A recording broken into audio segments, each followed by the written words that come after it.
동영상 예배에 동참하신 모든 분들에게 하나님의 사랑과 은혜와 평강이 함께하기를 축복합니다. 오늘은 요한일서 3장 21절부터 24절의 말씀을 가지고 정말 중요한 두 계명을 행하라 라고 하는 제목으로 말씀을 증거하겠습니다.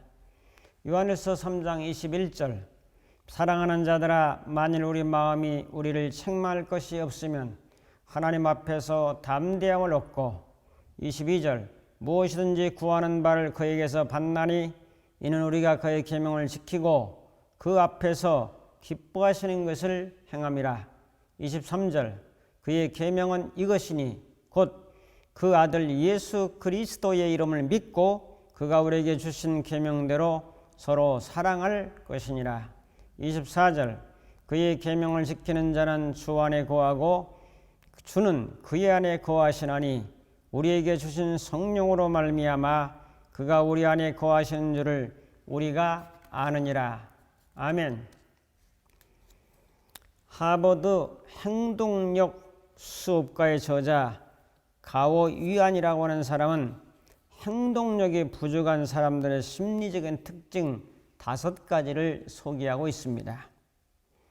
계획을 고치고 또 고치다가 시작도 하지 못하는 완벽주의, 그 다음에 넘치는 정보에 빠져 선택을 망설이다가 원하는 것을 놓쳐버리는 결정장애, 어차피 해도 안 될 것이라고 실에 포기하는 부정적인 생각, 어떻게든 핑계를 찾아서 실행을 미루는 미루기병, 괜히 일을 벌였다가 위기가 찾아올까 두려워 실행하지 않는 두려움 등, 그래서 5가지가 바로 실행의 저해 요소라고 소개하고 있습니다. 그는 인생을 바꾸는 것은 아이디어도 중요하지만은 행동이라고 말을 합니다. 결심만 하고 행동이 없다면은 탁상공론에 불과하죠. 실행은 힘이며 능력입니다. 구슬을 보배로 만드는 것, 꿰는 행동을 통해서 보배로 만드는 것은 실천력이요, 실행력이요, 행동력입니다. 누구나 실행의 중요성을 이해하지만은 실제적으로 실행을 하는 사람은 많지 않습니다. 위대한 성취는 다 행동에서 꽃을 피워내고 그 꽃은 결국 열매로 이어졌습니다. 성경은 말합니다. 영혼 없는 몸이 죽은 것 같이 행함이 없는 믿음은 죽은 것이니라.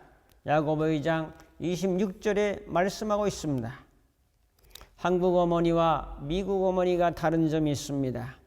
아이가 부주의해서 접시를 찡그렁하고 내리깼을 때, 자, 애국 어머니는 아이야 괜찮니? 아, 괜찮아. 다친 데 없어. 속이 뒤집히고 상할 망정 아이에게는 표현을 이렇게 하죠. 한국 엄마는 이놈아 눈 뒀다 뭐하냐 꼭 조심성 없긴 아유 이러죠. 또 아이가 버스가 막 달려오는데 큰 길 쪽으로 막 달려나가다가 버스가 급정거해서 아이가 놀랐어요. 자, 애국 엄마는 아이 오케이? 아이야 괜찮니? 어디 아픈 데 없어? 이런데 한국 엄마는 그렇게 말하네. 조심성 없이 조심해야지 이놈아. 등짝을 한 대 후려 갈기고 소리 지르는 이런 태도가 있습니다. 길에서도 혼나고 집에 가면 더 혼납니다. 미국 엄마는 내가 집에 가면 햄버거 해줄게, 네가 좋아하는 맛있는 거 해줄게, 이렇게 이루어 격려를 하죠. 자, 아이가 커가면서 어떻게 누가 자신감이 있을까요? 자신감과 교만은 다르죠. 자, 그런 부분들을 우리가 다시 한번 생각해 보면서 사랑의 표현 방식도 행동입니다. 우리는 어떤 행동을 우리의 삶 속에서 늘 드러내고 있는가 하는 것은 대단히 중요하죠. 오늘 말씀은 사도 요한이 꼭 우리가 행해야 될 게 있는데 2가지 계명은 꼭 지켜라. 이 2가지 계명이 신약에서 제일 중요한 계명이에요. 많은 계명들이 있지만 이 2가지는 정말 중요한 계명이라. 이 2가지 계명이 제대로 실천되면 발전과 성숙과 성장이 있다는 사실은 분명합니다. 자, 이 두 계명을 실천하기를 바라면서 은혜를 몇 가지 나누겠습니다. 첫 번째로 믿음의 계명으로 살라. 믿음의 계명, 좀 생소한 용어인지 모르겠지만은 오늘 23절에 그의 계명은 이것이니 곧 그 아들 예수 그리스도의 이름을 믿고, 그 아들, 하나님의 아들 예수 그리스도의 이름을 믿고 그가 우리에게 주신 계명대로 서로 사랑할 것이니라 하는 믿음의 계명을 먼저 말씀하고 있어요. 계명이라고 하는 것은 종교에서 반드시 지켜야 될 명령을 의미합니다. 그 계명을 그대로 하라는 하나님의 명령이 바로 계명입니다. 인간에게 준 계명이 구약의 대표적인 10계명, 10가지 계명이 있어요. 신약에 와서 넘으면서 둘로 합성됐는데 하나가 바로 믿음의 계명입니다. 믿음의 계명은 신앙의 입문이기 때문에 중요합니다. 불신에서 믿음으로 들어오는 대문입니다. 옛날에 한양에는 문이 4개 있던 사실을 우리는 잘 압니다. 동대문, 서대문, 남대문, 북대문. 유교에서는 강조하는 것이 인, 의, 예, 지입니다. 이 인, 의, 예지를 따서 대문 이름을 붙였죠. 그래서 동대문에 인자를 넣어서 흥인, 지문. 서대문에 이제 그 의자를 따서 돈의문. 남대문은 예를 따서 숭례문. 근데 이제 북대문에다가는 지를 넣지 않고 정을 넣어서 숙정문이라고 이름을 붙였습니다. 그래서 한양에 들어가려면 대문이 있어요. 동대문, 서대문, 남대문, 북대문이 있어서 그 대문을 들어가야 되고, 또 소문이 있어요. 대문 말고 서소문 들어보셨죠? 소문도 있단 말이죠. 신앙의 세계, 은혜의 세계, 하나님의 세계, 영적인 세계에 들어가려면 문을 하나 통과해야 되는데 그것이 바로 믿음의 문을 통과해야 된다. 오늘 본문에서는 하나님의 아들 예수 그리스도의 이름을 믿고라는 계명을 제시합니다. 사도행전 16장 31절에도 주 예수를 믿으라 그리하면 너와 내 집이 구원을 얻으리라 라고 말씀하셨습니다. 믿으라, 결과가 구원이다, 이걸 말씀합니다. 그래서 그냥 믿으라면 너무 막연하니까 좀 세분해서 말씀드리면 믿음의 대상은 뭐냐? 대상을 있잖아요. 대상. 예수님이에요. 믿음의 내용은 뭐냐? 예수님께서 날 위해 십자가에 피 흘려 돌아가시고 그 피가 나의 모든 억만 죄를 단번에 다 깨끗하게 씻어주시고 용서하시고 3일 만에 부활하셔서 제사함받은 나에게 새로운 생명을 부여해 주셔서 이제는 부활의 생명으로 살아가도록 하시는 것이 바로 믿음의 내용입니다. 믿음의 내용을 모르고 그냥 예수를 믿는다고 하는 것은 어불성설이죠. 그럼 믿음의 결과가 뭡니까? 예수 그리스도를 구주로 영접해서 나의 속죄주요, 나의 구원자라는 사실을 믿게 되면 하나님의 자녀가 되고 구원을 받게 되고 영생을 누리게 되고 제사함을 받는 특권이 우리에게 주어집니다. 자, 우리는 그렇다면 믿음의 고백을 해야죠. 어떤 고백을 합니까? 주는 그리스도시요, 나의 구원자시요, 주는 그리스도시요, 살아계신 하나님의 아들입니다. 이 고백을 하죠. 그 다음에 믿음의 생활은 뭡니까? 오직 의인은 이제 믿음으로 살리라. 예수 그리스도를 믿고 의지하고 신뢰하고 따르는 그 믿음으로 살리라. 오직 의인은 믿음으로 살리라. 이렇게 되는 거죠. 믿음은 나무의 뿌리와 같습니다. 사랑은 열매와 같습니다. 뿌리가 없는 열매는 죽을 수밖에 없어요. 감자 농사할 때 군뱅이가 자꾸 파먹어가지고 뿌리를 갉아먹으면 감자 농사나 고구마 농사가 잘 되지 않습니다. 믿음의 뿌리가 건실하지 못하면 믿음 생활이 흔들거립니다. 믿음의 계명은 대문을 여는 것이고 이제 새로운 삶의 시작입니다. 인생이라는 항구의 제목으로 아인슈타인은 이런 말을 했습니다. 이 사람들은 인생이라는 항구에 도달하기 위해서 저마다 자기 배를 출발시킨다. 배에는 사랑도 싣고 희망도 싣고 양심과 정의와 의리와 우정을 싣고 떠난다. 그러나 배는 너무나 많은 것을 실었기 때문에 무거워서 잘 나아가지 못한다. 순조롭게 나가기 위해서 사람들은 하나씩 버리기 시작한다. 양심을 버리고 희망을 포기하고 사랑과 정의도 버리며 짐을 점점 줄여나간다. 홀가분한 배는 그런 대로 달리기 시작한다. 그렇게 인생의 끝인 항구에 도달하면 결국 배에 남는 것은 아무것도 없는 텅 빈 것 배밖에 없다. 그러나 여러분, 성경은 말합니다. 인생은 빈손으로 왔다 빈손으로 간다. 공수래 공수고라고 말을 하죠. 자, 하지만 오직 이 세상에서 가지고 갈 수 있는 거 하나 있다. 빈손이 아니다. 보이는 물리적인 돈은 못 가져가고 보이는 집은 못 가져가지만은 가져가는 게 있다. 그게 뭐냐? 믿음이다. 이 세상에서 구원의 믿음을 소유한 사람은 그 믿음을 천국까지 가지고 갈 수 있습니다. 그 구원의 배를 타고 구원의 열차를 타고 구원의 비행기를 타고 천국이라는 종착역에 도착시킬 수 있는 것은 바로 믿음이라는 이 믿음의 티켓을 소유한 자가 갈 수 있는 거죠. 이것이 바로 믿음의 계명입니다. 이 책은 당신 안에 있습니다. 이승복 박사 이야기입니다. 그가 8살 때 부모를 떠나 미국으로 이민 갔는데 체조에 관심이 끌려서 나도 체조해야 되겠다 해서 체조하다가 11살 때에 혼자 연습하다가 거꾸로 떨어져 가지고 경추 6번, 7번을 손상 받았어요.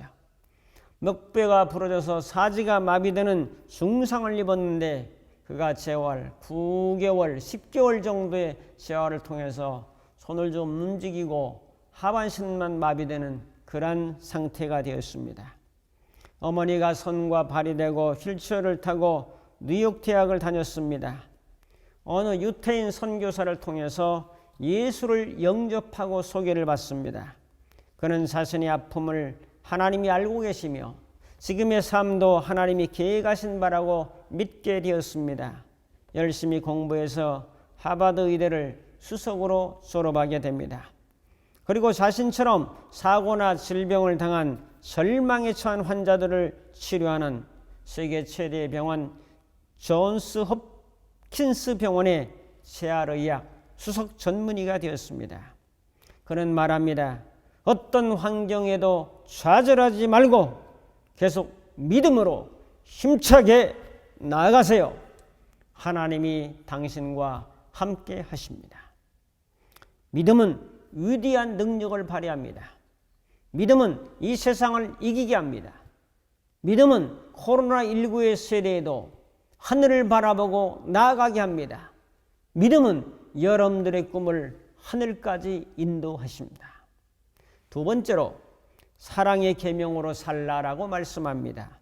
23절에 우리에게 주신 계명대로 서로 사랑할 것이니라. 우리에게 주신 계명대로 서로 사랑하라고 말씀하시는데 우리에게 주신 계명은 무엇입니까? 그것은 바로 새 계명이죠. 요한복음 13장 34절의 말씀처럼 내가 너희를 사랑한 것 같이 너희도 서로 사랑하라. 이것이 새 계명이에요. 10가지는 그 옛 계명이에요. 신약에 와서 새 계명을 주셨는데 사랑은 율법의 완성이라. 로마서 13장 10절의 말씀처럼 새 계명 안에는 옛 계명을 다 포함하고 있다. 큰 그 양동이에는 작은 그릇이 다 들어갈 수 있는 것처럼 가장 큰 계명, 사랑의 계명 안에는 모든 구약의 계명도 다 들어있다는 거죠. 그래서 이 새 계명이 중요합니다. 다시 한번 강조합니다. 믿음은 바로 뿌리, 사랑은 바로 열매. 그래서 사랑의 대상은 누굽니까? 제가 늘 얘기합니다. 하나님을 사랑하라. 옆에 있는 인간들을 사랑하라. 그리고 나 자신을 사랑하라. 자연을 사랑하라. 이게 사랑의 대상입니다. 사랑의 관계는 뭐죠? 서로 사랑하라. 하나님을 사랑하니 하나님도 나를 사랑하고 하나님의 사랑이 예수를 통해서 나타났으니 나도 하나님을 사랑하고 예수님을 사랑하고 성령님을 사랑하고 또 모두 옆에 있는 사람 함께 네트워크로 다 연결되어 있기 때문에 저 사람의 존재는 나의 존재요, 저 사람의 그 행복은 나의 행복이요, 저 사람의 웃음은 나의 웃음과 통하게 되어 있기 때문에 서로 사랑하는 마음으로 사는 것은 대단히 중요하죠. 다음에 자기 자신을 사랑해야 됩니다. 혐오하거나 비하시키거나 무능하다고 학대하지 말고 내가 나를 높이지 않는데 누가 나를 높이겠습니까? 교만하라는 얘기는 아닙니다. 자존감을 가지고 자기의 존중감을 가지고 이 세상에 하나밖에 없는 존재, 유일한 존재, 하나님의 자녀, 하나님의 백성, 하나님이 함께하는 사람, 하나님의 사랑을 누리는 사람, 하나님의 사랑을 나누는 사람, 하나님의 사랑을 전하는 사람, 얼마나 좋아요. 귀한 존재죠. 다음에 자연도 사랑하는 거죠. 우리가 자연을 사랑하는 만큼 자연도 우리에게 혜택을 줍니다. 자연을 훼손하고 파손하는 만큼 우리에게 재앙으로 다가오는 것을 오늘 이 시대는 경험하고 있습니다. 자, 사랑의 관계는 뭐냐면 서로 사랑입니다. 서로. 옷감이라는 것은 이제 시줄과 날줄로 되어 있어요. 자, 이 날줄과 시줄로 되어 있는데 이렇게 하고 이렇게 하고 이렇게 하고 이렇게 하고 해서 날줄, 시줄, 날줄, 시줄에서 모아놓은 게 옷이라고요. 옷감이라고요. 자, 두 계명을 잘 지켜 행하라. 그래서 이 두 계명이라고 해서는 하나는 믿음의 줄이고 하나는 사랑의 줄, 믿음의 줄, 사랑의 줄, 믿음의 줄, 사랑의 줄이 앞에서 옷감을 만들고 옷을 만드는 좋은 결과를 만들어내는 거죠. 자, 그 다음에 사랑의 실천. 여러분에게 분명히 말씀드립니다. 사랑을 기다리지 말고 사랑을 하라니. 내가 너희를 사랑한 것 같이 너희도 서로 사랑하라. 누가 할 거냐? 내가 먼저. 내가 먼저 관심을 가지고 내가 먼저 하는 이 사람이 발전하는 거예요. 근데 많은 사람이 사랑을 기다리고 있어요.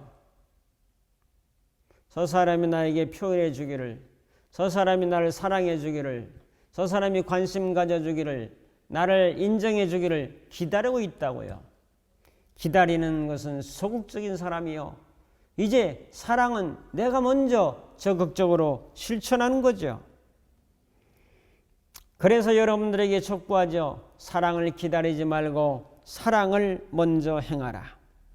기다리고 있으면 먼 산만 바라보게 되고 비가 오면 외롭고 쓸쓸해지고 가을에 낙엽을 보면 왠지 우울해지고 이게 전부 다 사랑을 기다리는 사람의 특징입니다. 내가 먼저 안부하고 내가 먼저 전화하고 내가 먼저 카톡하고 내가 먼저 사랑을 실천해보는 기다리지 말고 받으려고 기다리지 말고 받는 기쁨도 있지만 주는 기쁨은 더 크다는 사실을 터득해야 된다는 거죠. 그래서 사랑은 적극성을 가져야 되죠. 사랑을 소극적으로 하는 사람은 행복하지 않습니다. 사랑을 적극적으로 하는 만큼 삶의 의미가 커지고 예수님의 사랑은 죽기까지 우리를 사랑해보는 적극성을 보여주심으로 십자가상에서 그걸 보여주심으로 우리가 받을 인간들이 줄 사랑만 기다리는 것이 아니라 내가 너희들을 이렇게 사랑했다라고 하는 것을 십자가상에서 보여준 그분이 예수님이라는 거지요. 얼마나 멋집니까? 사랑의 결과는 열매가 있죠. 행복이 있죠. 기쁨이 있죠. 은혜가 있죠. 상급이 있죠. 감동이 있죠. 결과가 좋아요. 마태복음 10장 42절에 보면 누구든지 제자 이름으로 이 작은 자 중 하나에게 냉수 한 그릇이라도 주는 자는 내가 진실로 너에게 이르노니 그 사람이 결탄코 상을 잃지 아니하리로다. 유대사에서 냉수 한 그릇은 아주 중요하죠. 그 유럽이라든지 그쪽 지형들이 보면 석회가 많아가지고 생수를 막 먹을 수 없는 지역이 대다수입니다. 우리나라는 70%가 산이고 어디에 가든지 다 약수터가 있어요. 산마다 샘들이 있다고요. 옹달샘에서 토끼가 와서 세수도 하고 가고 또 다람쥐가 와서 냠냠 또 물도 먹고 가고, 자, 그런 옹달새 먹을 수 있는 물이 있다는 게 얼마나 좋아요. 근데 그 사람들은 냉수한 물을 쉽게 먹을 수 있는 상황이 아니기 때문에 냉수 하나 대접하는 것도 굉장히 귀한 거예요. 성경은 말합니다. 이 작은 자 하나에게 냉수 한 그릇 하나 대접하는 것도 상을 잃지 않겠다. 상급이 있겠다는 거죠. 그러므로 우리는 중요한 것은 사랑하는 마음으로 생수를 주라는 거예요. 사랑하는 마음으로. 고린도전서 13장 1절에 보면 우리가 잘 아는 대로 내가 사람의 방언과 천사의 말을 할지라도 사랑이 없으면 소리나는 구리와 울리는 꽹과리가 되고 사랑이 없으면 꽹과리 된다라고 말합니다. 자, 2절에 내가 예언하는 능력이 있어 모든 비밀과 모든 지식을 알고 또 산으로 옮길 만한 모든 믿음이 있을지라도 사랑이 없으면 내가 아무것도 아니요. 1절에는 꽹과리가 되고 사랑이 없으면, 2절에는 사랑이 없으면 아무것도 아니요. 3절에는 내가 모든 것으로 구제하고 내 몸을 불사르게 내줄지라도 사랑이 없으면 아무 유익이 없느니라. 사랑이 없는 천사의 말, 사랑이 없는 예언, 사랑이 없는 구제, 사랑이 없는 희생은 꽹과리가 되고 아무것도 아니고 아무 유익이 없다라고 말씀합니다. 생수 한 그릇을 주어도 억지로 주는 것이 아니라 사랑하는 마음을 담아서 주면 상급이 있다 그 말이죠. 안고빵이 안고가 빠진 빵이라면 얼마나 맛이 없겠습니까? 찌개를 했는데 거기에 소금이 안 들어간다면 얼마나 싱겁겠습니까? 음식 못 먹어요. 그러므로 사랑은 소금입니다. 소금이 안 들어간 음식은 못 먹습니다. 사랑에 소금이 들어가지 않은 그런 행위는 결국 상급으로 이어지지 못합니다. 사랑에 소금이 들어가지 않는 선행은 하나님 앞에 인정받기가 힘들다는 거죠. 억지로 할 수 있어요. 세면치레로 할 수 있어요. 모든 걸 행할 때, 하나님을 위해서 행할 때, 이웃을 할 때 사랑하는 마음으로 하라는 거예요. 이게 중요하다는 거죠. 우리는 항상 질문해야 합니다. 이쪽으로 선한 행동이라도, 정말 보일 때는 선한 행동이라도 본질적으로 내면에 사랑을 담지 않고 하는 것은 상급이 없습니다. 사랑의 마음으로 하는 것이 진정 서로 사랑하라 하는 것과 연결됩니다. 사소한 것이라도 평범한 것이라도 그들의 상급이 약속되고 있습니다. 우리의 행동은 사건을 일으키고 결과를 창조합니다. 물 한 그릇의 대접은 결국 상급을 만들어내고 있죠. 사랑의 행동은 창조 행위입니다. 한 그릇의 물을 대접한 사랑의 행위가 상급의 놀라운 창조 역사를 일으키고 있다는 사실이죠. 사랑의 눈으로 볼 수 있는 눈을 열어야 할 줄로 믿습니다. 이론이 아니고 실제죠. 내가 말하는 말 한마디는 지구에 전달되고 내가 생각하는 이 말 한마디가 저 미국에도 전달되고 동시적인 이런 양자 물리학적인 파동의 역사가 있기 때문에 지금 내 행동 하나는 온 지구에 영향을 주고 하나님께도 즉각적으로 보고가 되고 있다는 사실입니다. 세 번째로 구하는 것을 받는 비결이 있습니다. 여러분의 기도 응답, 소원, 또 하나님께서 내 인생의 앞길을 인도해주시는 비결이 있어요. 비결이. 그게 21절 22절입니다. 21절 사랑하는 자들아 만일 우리 마음이 우리를 책망할 것이 없으면 하나님 앞에 담대함을 얻고 22절 무엇이든지 구하는 바를 그에게서 받나니 이는 우리가 그의 계명을 지키고 그 앞에서 기뻐하시는 것을 행함이라.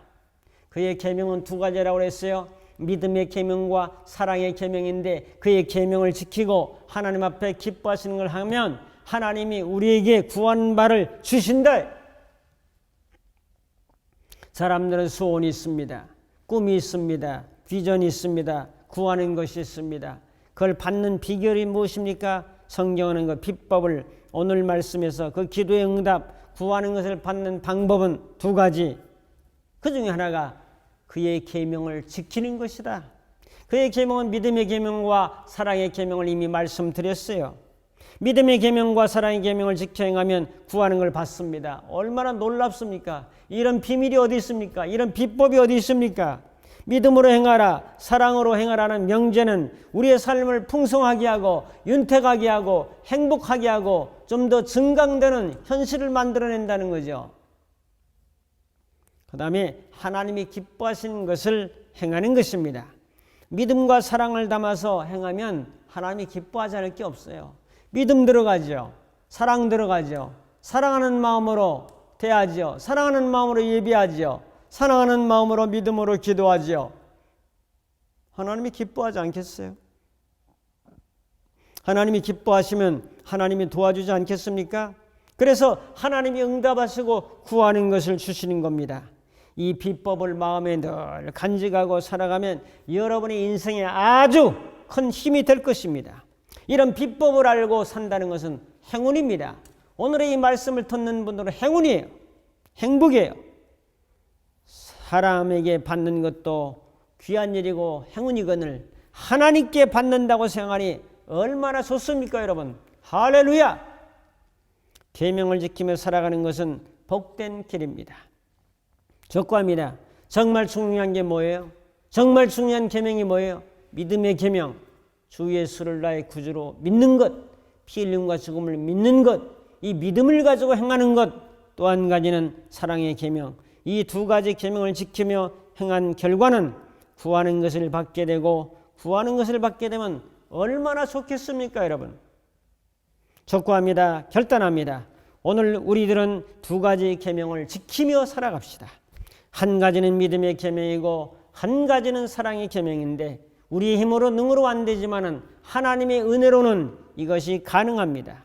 오늘 우리들은 이 두 가지 계명을 가지고 살면서 하나님의 놀라운 역사를 일으킬 뿐만 아니라 우리가 구하는 바를 하나님께 받게 된다는 이런 믿음과 확신을 가지고 나아갑시다. 그리고 이런 비법을 모르는 자들에게 소개해서 당신의 구하는 바를 소원과 비전을 이룰 수 있는 비결이 서로 사랑하며 사는 것이요 하나님께 대한 믿음으로 살아가는 것이라고 하는 사실을 알려주어서 우리 모두 다 하나님 은혜 안에서 승리하고 어려운 그러한 시대를 걸어가지만은 그분 안에서 승리하며 전진하며 또 받으며 나누며 살아가는 은혜가 함께 하시기를 주님의 이름으로 축복합니다. 기도하겠습니다. 두 가지 계명을 주신 것을 감사합니다. 믿음의 계명과 사랑의 계명을 주신 것을 감사합니다. 또한 이것을 행하고 하나님 기뻐하는 일을 하면 구하는 것을 주신다고 말씀해 주셨사오니 하나님께 구하는 것들을 받아 누리며 경험하며 나누며 실천하며 살아가는 우리 모두가 되게 하옵소서. 예수님의 이름으로 기도하옵나이다. 아멘. 이제는 우리 주 예수 그리스도의 무한하신 은혜와 하나님 아버지의 극진하신 사랑하심과 성령님의 감화 감동 인도 충만 교통하심이 두 가지 계명을 지키며 하나님께 기쁨 돌리며 살기로 결단하는 모든 심령들 머리머리 위에 저들의 섬기는 교회와 저들의 가정과 이 나라의 민족 위에 이제부터 영원토록 함께 있을지어다. 아멘.